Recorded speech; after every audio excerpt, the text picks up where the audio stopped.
আমি তো জানি বাসার ভিতরে কেউ আছে, আমি জানি। দাঁড়াও তুমি, আমি বের করতেছি। তুমি তো বের করবা না, আমি জানি।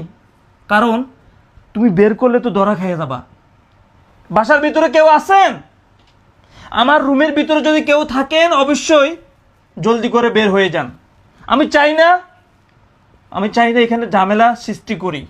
আপনি থাকলে বের হয়ে যান। দেখছো বাসায় কেউ নেই, আমি তোমাকে বললাম না। চুপ! কি হলো? আপনি কি বের হবেন নাকি জোর করে আপনাকে টেনে বের করব? বাহ, কি হলো? তুমি না আমাকে বলছিলে বাসায় কেউ নাই? এই দাঁড়া, একদম লড়বি না, একদম এখানে দাঁড়ায় থাকবি। কি এখন ও কোথা থেকে বের হলো? ও তো বাসার ভিতরে ছিল, তাই না? রুমের ভিতরে ছিল। তার মানে আমি যা ধরেছি সব ঠিক, মানে কাজের মেয়েটা আমাকে যা বলেছে সব ঠিক। তার মানে ওই কাজের মেয়েটা তোমাকে সবকিছু বলে দিছে? বিয়াদব! হ্যাঁ, বলে দিছে।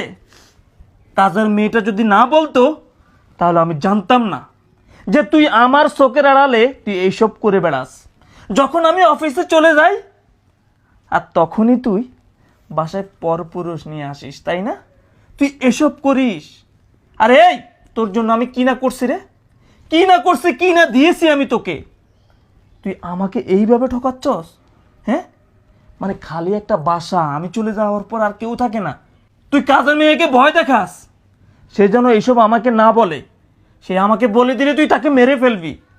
বাহ, ভালোই তো নাটক সাজাও, ভালোই নাটক করো তুমি। আমি আজকে অফিসে যেতে লেট হয়েছে আর এর মধ্যে তোর নাগর ঢুকে গেছে বাসার মধ্যে। যাই হোক, হয়তো ভালোই হয়েছে, আজকে চোর ধরা পড়বে আমার হাতে। আল্লাহ তাআলার একটা ইয়ে ছিল। শোন, তুই একটা লম্পট মেয়ে, দুশ্চরিত্রহীন মেয়ে, যে মেয়ে কিনা স্বামী থাকা অবস্থায় পরপুরুষের সাথে সম্পর্ক করে বেডরুমে নিয়ে আসতে পারে, তার কথা আমি কি বলবো? সি! শোন, তোর মতো দুশ্চরিত্রহীন মেয়ের সাথে আমি আর সংসার করব না। কারণ যে মেয়ে স্বামী রেখে পরপুরুষের সাথে মেলামেশা করে তার সাথে আমার কোনো সম্পর্ক থাকতে পারে না। তুই এক্ষুনি আমার এই বাসা থেকে তোর নাগরকে নিয়ে বের হয়ে যাবি। কি বলছো এসব? আমি এই বাসা থেকে বের হয়ে যাব? হ্যাঁ, বের হয়ে যাবি। আর একটি কথাও আমি শুনতে চাই না। এখনই তোর নাগরকে নিয়ে বের হ। দেখো, বের হ বলছি।